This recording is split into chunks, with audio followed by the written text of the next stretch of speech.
주의 성령 하나님 충만히 역사하여 주옵소서. 예수님의 이름으로 기도드립니다. 아멘. 오늘은 몰라도 너무 모르는 백성들을 말씀을 함께 나누고자 합니다. 사사기는 사사들이 통치하는 시대에, 다시 말하면 그 시대에 왕이 없던 그런 시대에 왕이 필요함을 말씀하고 있습니다. 사사기는 반복의 역사입니다. 하나님이 사사들을 세우실 때마다 이스라엘들이 어떻게 했는가 오늘 본문에서 요약해 주고 있습니다. 그리고 난 다음에 이제 본격적으로 왜 그들을 시험하는지 3장 1절에서 6절에 말씀하고 이제 사사들을 세워가고 있는 것을 보게 되어집니다. 이스라엘 백성들이 하나님을 떠나서 죄를 짓습니다. 하나님이 진노하십니다. 그 하나님의 진노하심에 이웃 나라들을 쳐서 이스라엘 백성들을 괴롭게 합니다. 그들이 이방 민족 할례받지 못한 자들을 통해서 너무 심한 괴로움을 당할 때 하나님 앞에 회개합니다. 그러면 하나님이 그 회개를 받으시고 사사를 세워주십니다. 사사를 통해 역전시키고 사사들이 다스릴 동안에는 이스라엘 백성들이 하나님을 잘 섬깁니다. 그런데 사사가 죽고 나면 또 이스라엘 백성들이 더 악한 죄를 짓습니다. 그러니 하나님이 또 진노합니다. 하나님이 진노하니까 또 어떻게 해요? 이웃 나라들을 쳐서 이스라엘을 괴롭힙니다. 이스라엘 너무 괴로우니까 회개합니다. 회개하니까 이스라엘에 누구를 세운다고요? 사사를 세웁니다. 사사가 다스리는 동안에는 또 이스라엘 백성들이 하나님의 말씀에 순종합니다. 사사가 죽고 나니 또 악한 죄를 짓습니다. 그러나 하나님이 또 진노하십니다. 이게 반복적으로 기록되고 있는 게 사사입니다. 그러니 이렇게 사사를 세워서 이스라엘 백성들이 이렇게 가니까 왕이 필요하다는 것을 말하고 있는 것이 사사기입니다. 오늘 몰라도 너무 모르는 이스라엘 백성들이 어떤 모습이고 또 우리는 어떤 모습으로 살아가야 할 것인가 함께 살펴보도록 하겠습니다.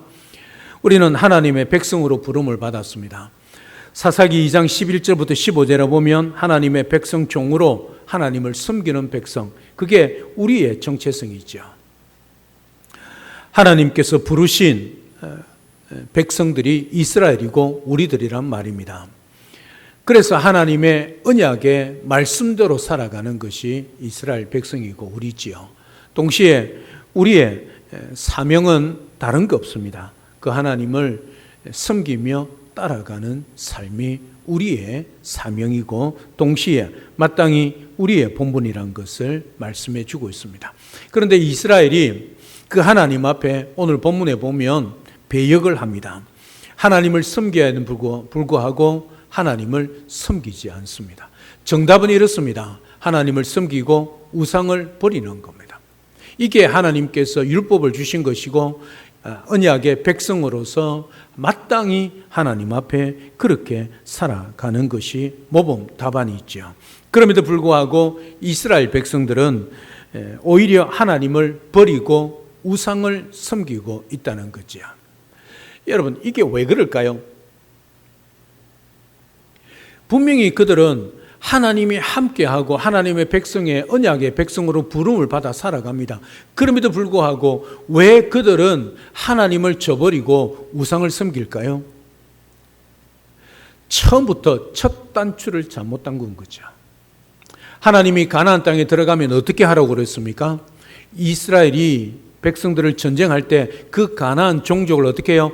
다 몰아내고 진멸시켜라. 이게 하나님의 말씀입니다. 그런데 이스라엘 백성들 어떻게 했습니까? 두 가지지요. 하나는 능력이 없어서 못 쫓아내고 능력이 있음에도 불구하고 그들과 어떻게 해요? 타협해버린 거죠. 그래서 그들이 그게 옆구리에 가시가 되고 올무가 된 거죠.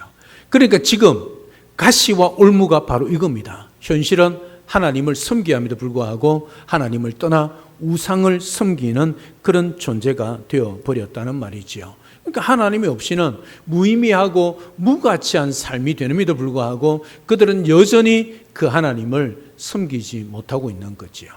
왜? 그 가나안 땅에 살아가고 있는 그 가나안 땅에 여전히 가나안이 백성들이 섬기고 있는 우상들이 그래 눈에 제일 먼저 보이는 거지요. 하나님은 눈에 보이지 않기 때문이죠. 그래서 현실이 하나님 없는 그런 무의미하고 무가치한 삶을 살아가는 그들이 되었다는 거지요. 많은 사람들이 이렇게 말합니다. 잠깐 멈추어서 있을 뿐이다. 잠깐 내 신앙을 쉬고 있을 뿐이다. 그럼에도 불구하고 나는 예수님을 잘 믿고 있다. 여러분, 그 큰 착각입니다. 신앙에는 중립이 있을 수 없습니다. 내가 지금 하나님 앞에 하나님을 섬기지 않으면 그 즉시로 마귀의 종이 됩니다. 근데 우리는 내가 하나님의 자녀니 내가 잠깐 쉬고 내가 잠깐 주저앉아 있고 잠깐 떠나 있어도 나 하나님의 백성이고 신다. 그 하나님의 자녀다. 그렇게 생각하고 믿음 생활을 한다고 생각하지요. 이 착각입니다. 마귀가 얼마나 교모하고 마귀는 거짓말쟁이고 마귀는 우리를 속이는 자입니다. 우리가 중립 상태에 있으면서 그래 너 잠깐 쉬고 있는 거야. 걱정하지 마. 우리를 유혹하는 것이죠. 미혹하는 겁니다. 여러분, 신앙은 중립이 없습니다. 하나님 아니면 우상입니다. 하나님 아니면 세상일 수밖에 없다는 거지요. 내가 잠깐 쉬고 있는 그 순간 하나님을 섬기지 않는 순간이 된다는 사실을 잊지 말아야 합니다. 그 순간에 세상의 마귀의 종이 된다는 것 여러분 잊지 마셔야 합니다. 하나님을 떠나는 것 다른 무엇을 적극적으로 섬기고 있다는 증거이기 때문입니다. 우리는 하나님의 자녀입니다. 당연히 하나님 편에 서서 하나님 말씀 따라 살아가야 할 존재지요. 우리에게 두 가지 삶의 방식이 있습니다. 하나는 하나님의 자녀로 살아가는 거지요. 인생의 땅에서 주인으로 삽니다. 축복과 행복의 삶을 살아갑니다. 평안과 기쁨을 누리는 삶을 살게 되지요. 반면에 하나님을 섬기지 않으면 어떻게 될까요? 우리는 즉시로 세상의 방식으로 살아갈 수밖에 없습니다. 세상의 종으로 살아갈 수밖에 없는 거지요. 인생의 노략질을 당합니다. 어디를 가든지 재앙을 당합니다. 괴로움을 심하게 당하게 되어 있다는 것이지요. 잠깐 쉬어도 아무 이상이 없던데 여러분, 그렇다면 여러분 심각하게 고민해야 됩니다. 하나님을 버리면 하나님은 그냥 내버려 둡니다. 내가 하나님을 떠나 있음에도 불구하고 나에게 아무런 일이 없다? 여러분 심각하게 고민하십시오. 여러분이 하나님의 자녀가 아닐 수 있다는 증거이기도 합니다. 우리는 하나님 아니면 세상 두 중에 하나를 선택하고 살아갈 수밖에 없다는 거 기억하셔야 합니다. 이스라엘의 비극이 바로 거기에 있었습니다. 우리는 하나님의 자녀로 하나님의 백성으로 부름을 받았습니다. 이것이 하나님과 우리 사이의 언약이고 축복입니다. 하나님을 버리면 우리는 어떻게 되는가? 세상의 종으로 우상을 섬기는 그런 존재로 살아갈 수밖에 없다는 거지요. 나 우상에 절하지 않고 살고 있지 않습니다. 여러분, 세상을 사랑하는 것이 우상 섬기는 겁니다. 하나님 대신에 그 어떤 것을 하나님의 자리에 두는 것, 그것이 우상이지요.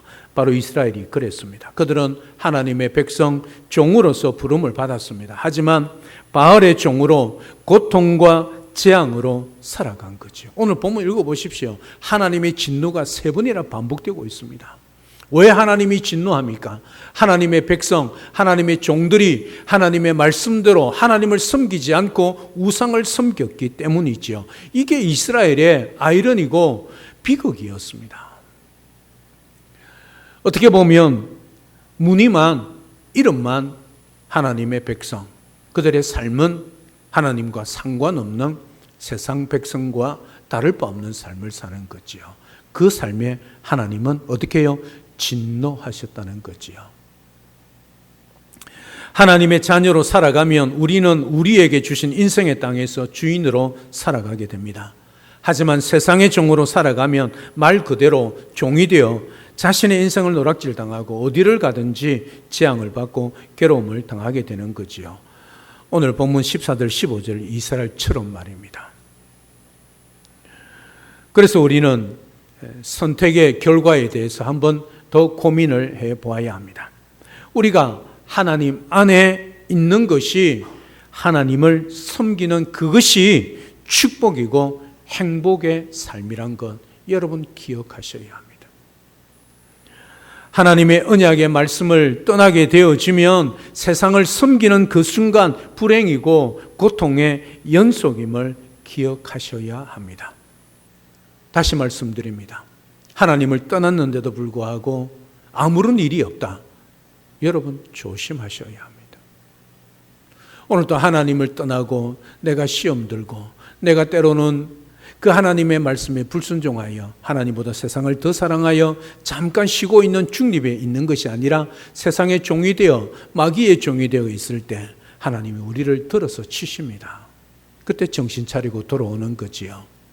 그렇지 않다면 우리는 심각하게 고민해 볼 필요가 있는 겁니다. 자, 이제 그러면 하나님이 그런 그들을 어떻게 하셨는가? 오늘 시험하신다. 그렇게 말씀합니다. 이 시험에 대해서는 다음 주에 한 번 더 자세히 시험이 뭐고 유혹이 뭔지 살펴보도록 하겠습니다. 오늘 본문에 따라서 보면 하나님께서 이스라엘을 시험, 테스트하는 장면이 기록되어져 있습니다. 먼저 16절에 보면 하나님께서 사사를 세우십니다. 이스라엘 백성들을 건져내시지요. 그리고 17절에 그 사사에 청종하지 않습니다. 불순종합니다. 우상을 엄란히 쫓아쳐라고 하나님의 명령에 떠나 있습니다. 그리고 18절에 보면 하나님께서 사사의 날 사는 날 동안은 이스라엘을 구원하십니다. 사사가 죽은 후에는 이스라엘 백성이 돌이켜 열조보다 더 패역하여 다른 신을 섬겼다. 그렇게 말씀하고 있는 것을 보게 되어집니다. 20절에 여호와께서 진노하셨는데 이스라엘이 청종하지 않았기 때문이고 21절에 남겨둔 율곡을 쫓아내지 아니하시겠다 하셨고 22절에 그 이유는 하나님의 도 말씀을 지켜 행하나 안 하나 시험하려 합니다. 그리고 23절에 쫓아내지 아니하고 열국을 남겨두신 이유가 바로 시험하기 위했다는 것을 말씀하고 있는 것을 보게 되어집니다. 자, 그러면 이 시험에 대해서 한번 오늘도 생각해 보십시오. 시험은 테스트입니다. 테스트는 시험을 치는 거지요. 하나님으로부터 시험을 받습니다. 하나님은 유혹하지 않습니다. 하나님은 왜 시험하시는가? 우리를 교육하기 위한 목적으로, 그리고 우리의 성숙을 위한 목적으로 하나님은 테스트하십니다. 그리고 궁극적으로는 우리에게 유익을 주기 위하여 하십니다. 그런데 그 시험에는 힘들고 때로는 어렵고 때로는 고통스럽습니다. 그럼에도 불구하고 그것을 치고 나면 우리에게 이런 유익이 있다는 것을 말씀합니다. 반면에 유혹입니다. 유혹은 temptation입니다. 이 유혹은 마귀가 하는 겁니다. 마귀는 미혹하는 영이기 때문입니다. 그리고 파괴적인 목적입니다. 결국은 우리를 망하게 해서 지옥 백성으로 만들기 위한 유혹입니다. 그리고 타락을 위한 것입니다. 타락해야만이 우리가 하나님 백성이 되지 않고 자녀가 되지 않고 지옥 백성이 될 수 있기 때문입니다. 그리고 궁극적으로는 해악이지요. 우리에게 가장 악한 것을 주는 것이 바로 마귀의 유혹이란 것을 오늘 우리는 분명히 아셔야 합니다. 그리고 하나님이 이렇게 시험하시고 열국을 남겨두신 이유가 무엇인가를 오늘 우리에게 분명하게 말합니다. 하나님께서 여호수아가 죽은 후에 이스라엘 백성들에게 열국을 남겨두셨다. 그렇게 말씀합니다. 그 이유는 왜 여호수아의 손에 완전히 붙이지 않고 열국을 남겨두셨을까? 22절, 23절에 보면 그 이유가 나오지요. 하나님의 의도입니다. 이스라엘을 어떻게 해요? 시험하기 위해서. 하나님의 말씀에 순종하나 하지 않느냐? 하나님을 섬기느냐? 섬기지 않느냐? 테스트하기 위해서다. 그렇게 기록하고 있습니다. 시험의 목적은 뭘까요? 하나님의 도를, 말씀을 지켜 행하는지 행하지 않는지 검증하기 위해서 그렇게 말씀하고 있습니다. 22절에 이렇게 말하지요. 한번 22절 다 같이 읽겠습니다. 시작. 이로써 이스라엘을 시험하여 여호와의 도를 지켜 행하나 아니하나 알고자 하셨느니라. 이게 하나님이 시험하시는 목적이란 것을 우리에게 말씀하고 있습니다. 사랑하는 여러분, 우리 인생을 살아가다 보면 우리 인생에 가시가 있습니다. 하나님께서 우리를 테스트하기 위해서, 시험하기 위해서 가시 같은 것들을 우리 곁에 두실 때도 있습니다. 그러므로 여러분들의 인생의 가시 같은 것들을 이상히 여기지 마십시오. 때로는 가시 같은 것들로 인해서 우리가 아플 수 있습니다. 그럼에도 불구하고 테스트하시기 위하여 가시 같은 것들을 우리에게 허락하신다는 것 기억하십시오. 또 가시 같은 그것은 우리의 삶이, 여러분들의 가정이, 우리 교회가 한 단계 업그레이드 될 수 있는 성장의 기회란 것을 여러분 잊지 마십시오. 여러분 학교 여러분들 다 다니셨죠? 학교 다닐 때 뭐만 없으면 정말 학창시들이 행복할 것 같았습니까? 뭐? 시험. 그러잖아요. 이 시험이 우리를 시험 들게 한다고. 그런 말 하잖아요. 왜 아이들에게 시험을 치게 할까요? 다른 거 없습니다. 그 아이들이 그 학년에, 그 반에, 수준에 맞게끔 뭐죠? 업그레이드 하는 것이 시험이란 거죠. 그거 없으면 정말 학교생활 행복하게 할 것 같지만, 그러나 그의 지적 수준은 올라가지 않을 겁니다. 시험이 목적이 바로 그것이지요. 아이들에게 걸려 넘어져서 학창시들을 즐겁게 못하게 하는 것이 아니란 거죠. 우리에게도 역시 마찬가지입니다. 성장의 기회란 것을 잊지 마십시오. 그리고 여러분들을 힘들게 하는 그 인생의 가시가 우리 하나님의 시험지입니다. 하나님께서 여러분들을 테스트하는 시험지란 것을 여러분이 기억하셔야 합니다. 여러분, 시험지는 어떻게 됩니까? 시험지는 보고 어떻게 됩니까? 받고 탁 덮으면 됩니까? 안 됩니까? 안 되지요. 시험 어떻게 됩니까? 읽고 답을 해야 하는 것이죠. 여러분 기억하십시오. 때로는 인생의 가시가 우리에게 없으면 좋겠지만 하나님은 그것을 통해서 우리의 유익을 위하여 허락하신다는 것 잊지 마십시오. 따라서 여러분 주위에 가시 같은 것들이 있다 할지라도 너무 고민하지 마시기를 축복합니다. 가시는 뭐라고요? 하나님이 우리를 유익하게 하기 위해서 허락하신 테스트란 것 잊지 마십시오. 그리고 그 속에서 하나님의 섭리를 깨닫는 그런 복된 시간과 삶이 될 수 있기를 주님의 이름으로 축복합니다. 반드시 그곳에 하나님의 뜻이 있다는 거지요.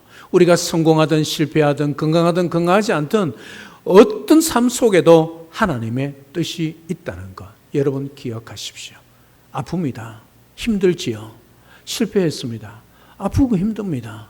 그때 원망불평보다 하나님 이 아픔을, 이 질병을, 이 실패를 나에게 허락하신 목적이 무엇이고 뜻이 무엇입니까? 먼저 찾는 것이 정답을 찾는 길이지요.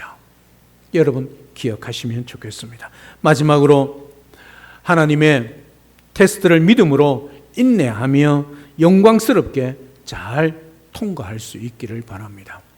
여러분 이 시험 안 치면 어떻게 될까요? 아이들이 1학년 시험을 안 치면 2학년에 진급을 할 수 있을까요? 없을까요?